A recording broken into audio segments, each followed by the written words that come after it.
Une partie des leaders du mouvement étudiant ont ensuite, dans les années ultérieures, occupé des positions éminentes, à la fois au plan médiatique, au plan politique ou au plan social, et donc de ce fait, ont pu conserver un rôle de porte-parole, alors que les porte-paroles du mouvement ouvrier se sont fait discrets. La droite classique, enfin le pouvoir, se disait le mouvement étudiant, on sait quand même très bien que ils vont occuper des postes importants dans la société, donc il y a de fortes chances qu'ils rentrent idéologiquement dans le rang. C'était une prévision pas si fausse. Alors que les ouvriers, s'ils commencent à se mêler de combats intellectuels et culturels, ça c'est dangereux. Il fallait minimiser cette centralité ouvrière pour imposer une lecture hédoniste de 68. Le côté libération, le côté jouissance, etc. Et donc là, de ce point de vue-là, il y a une torsion complète entre les lectures proposées par ces leaders dans les années 80-90 et évidemment la réalité de 68. Les ouvriers, on pense que normalement, il faut qu'ils fassent leur boulot de syndicalistes. Ça, on pense que c'est normal. Et puis ça, les conflits existent pour régler ça. Mais qui s'occupent de vouloir une société différente au niveau de la vie quotidienne, de la culture, de l'accès à la connaissance, ça c'est un peu insupportable. Donc je crois que tout a été fait, y compris même par beaucoup des dirigeants étudiants de mai 68, qui effectivement ont complètement laissé de côté l'importance des luttes ouvrières.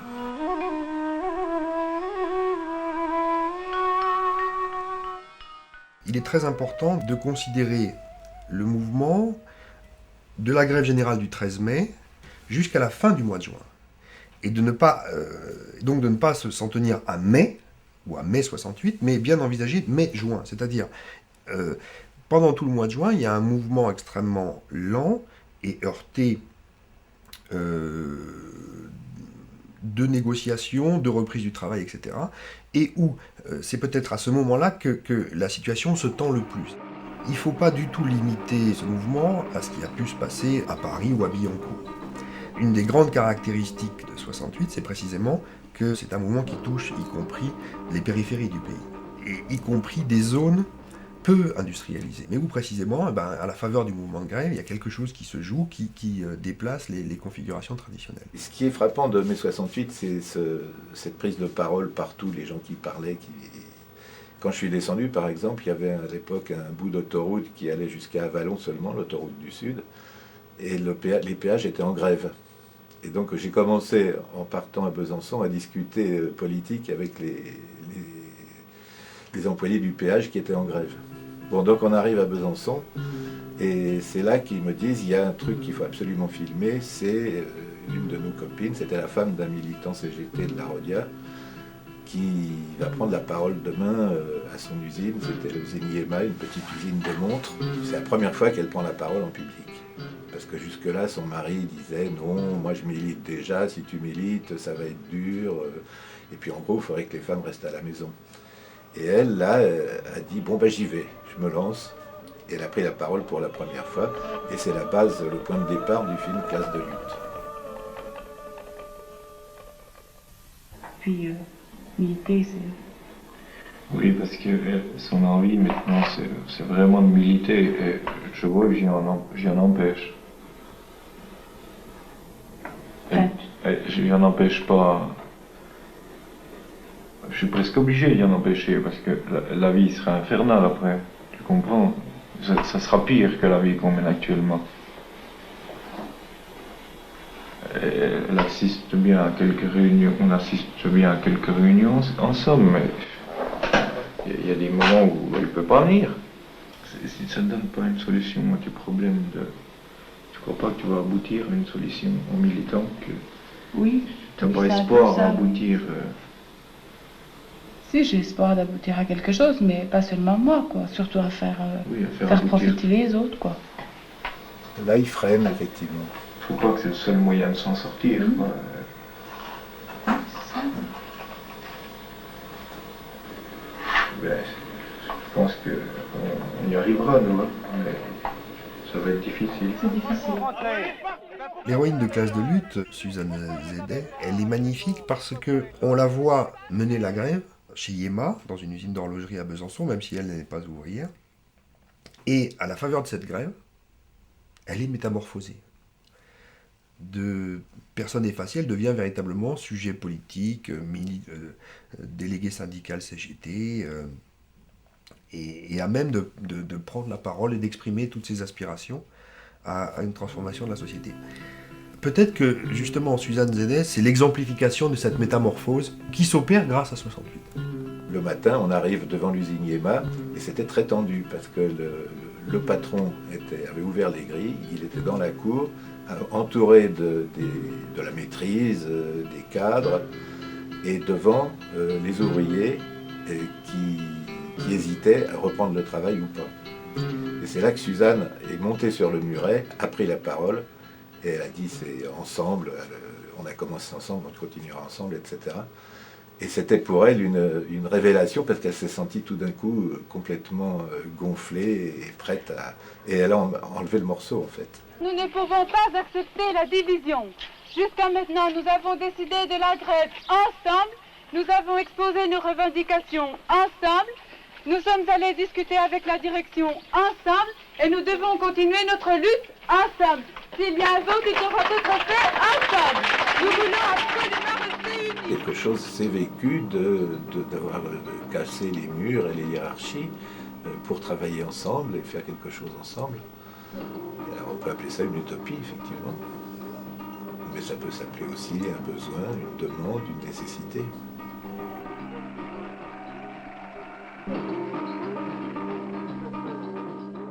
Ce qui est contesté, c'est beaucoup de choses. Donc c'est l'organisation même du travail, par exemple les cadences, par exemple aussi la manière dont le salaire est calculé. Ce qui est contesté, c'est le rôle de la maîtrise dans les usines, la manière dont la maîtrise, traditionnellement, son rôle de contrôle, son rôle de harcèlement parfois aussi. Dans les conditions de travail, je crois que le plus dur à supporter, c'est le mépris. Et effectivement, les conditions qui sont faites sans respect de la personne humaine. Et donc, bon, il y a tout. Il y a la cadence, il y a le fait surtout qu'on ne puisse pas s'arrêter. Le fait d'aller pisser, c'est soumis à des contraintes. C'est cet ensemble de questions sur l'usine, le fonctionnement traditionnel de l'usine, qui est contesté, qui est remis en question. Et ce n'est possible que parce que la grève est longue. Parce que quand la grève est courte, la première chose à laquelle on pense, c'est le salaire.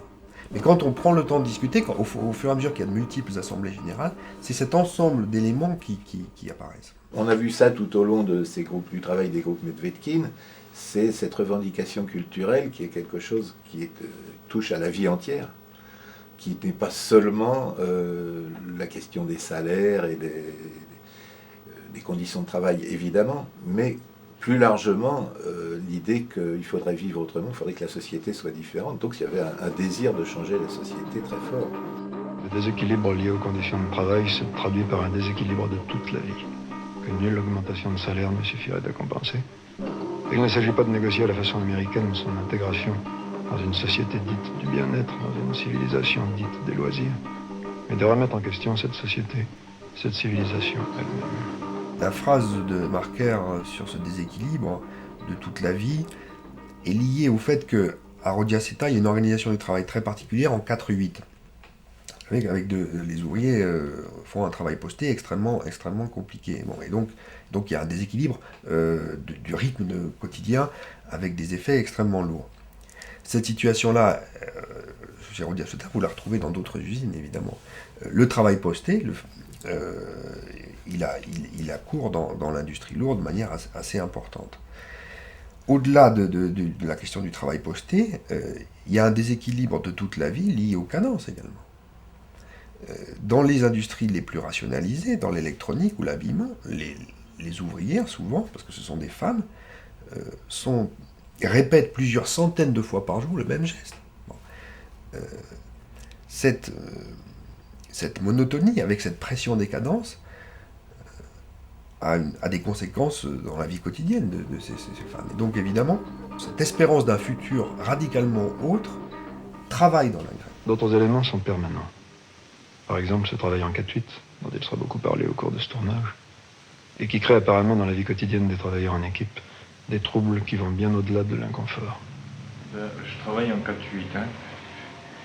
Et ta semaine, elle comporte 7 jours. Je vais te prendre cette semaine, par exemple, tu comprendras mieux, parce que c'est assez difficile, hein, ça change. Alors, j'ai pris mardi, mercredi le matin, jeudi, vendredi d'après-midi, et samedi, dimanche, lundi, je travaille de nuit. Toi, 2 jours, et 3 jours de nuit. Pour faire les 7 jours de semaine, je travaille 7 jours consécutifs.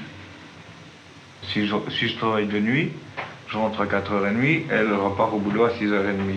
Je la vois juste le midi, tu sais, elle me réveille, j'ai mal au nez. Tu vois ce que c'est quand tu as travaillé et puis tu as mal dormi. Alors, ça va pas. Le soir, elle rentre à 6h30, je repars à 7h20, moi. Il faut qu'elle fasse à manger. On mange en vitesse, pof, je me fous le camp. Place de lutte, c'était la réponse ouvrière au premier film, À bientôt j'espère, film de cinéaste, documentaire donc, mais qui avait eu un gros impact parce qu'il était passé à l'ORTF. Par un miracle, comme il y en a eu très peu, c'était la renommée de Chris Marker, effectivement, et puis des gens de l'ORTF qui se sont mouillés pour passer le film. Donc il y avait eu un impact de ce film important. Et après la projection à Besançon du film À bientôt j'espère, il y a eu ce qu'on appelle la charnière, c'est-à-dire une discussion passionnée des ouvriers et des militants et non militants d'ailleurs, qui critiquaient le film en disant « mais c'est un point de vue extérieur ». Et c'est à ce moment-là que Chris leur a dit « écoutez, prenez la caméra et faites vos films », mais de façon assez violente même. Et le mouvement était lancé pour leur donner des cours de formation à la caméra ultra rapide. Il y avait un savoir-faire manuel. Ils n'étaient pas du tout handicapés par rapport à l'outil de la caméra. Ils s'y sont mis très vite.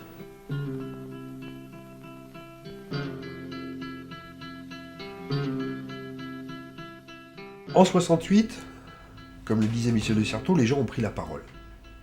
Cette prise de parole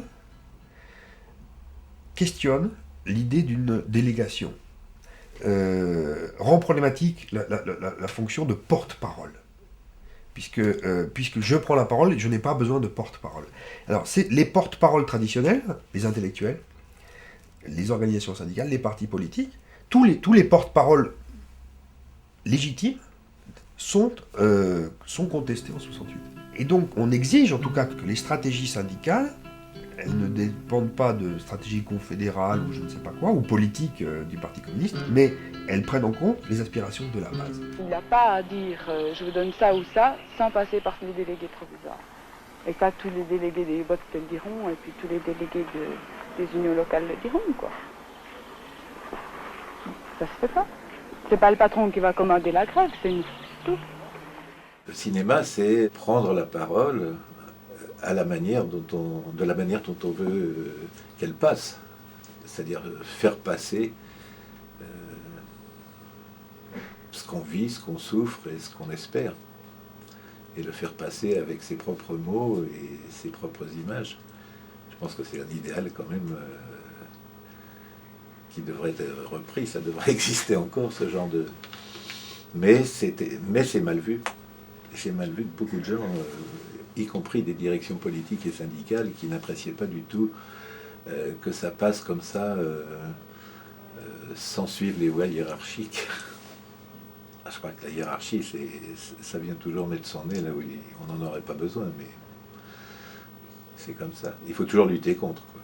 Les ouvriers, ils acceptent d'envisager le socialisme.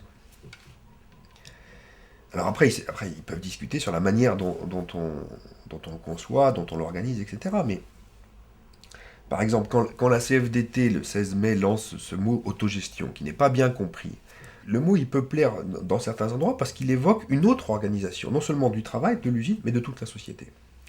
Et c'est aussi pour ça que les rencontres entre ouvriers et étudiants sont importantes, parce que c'est dans ces rencontres aussi que peut-être on rêve le plus à une société autre, différente. On rêve à la révolution. Avec le recul, on peut penser qu'il y avait moyen de lancer une alternative politique, mais sur le moment, elle n'était pas viable. Par contre, le besoin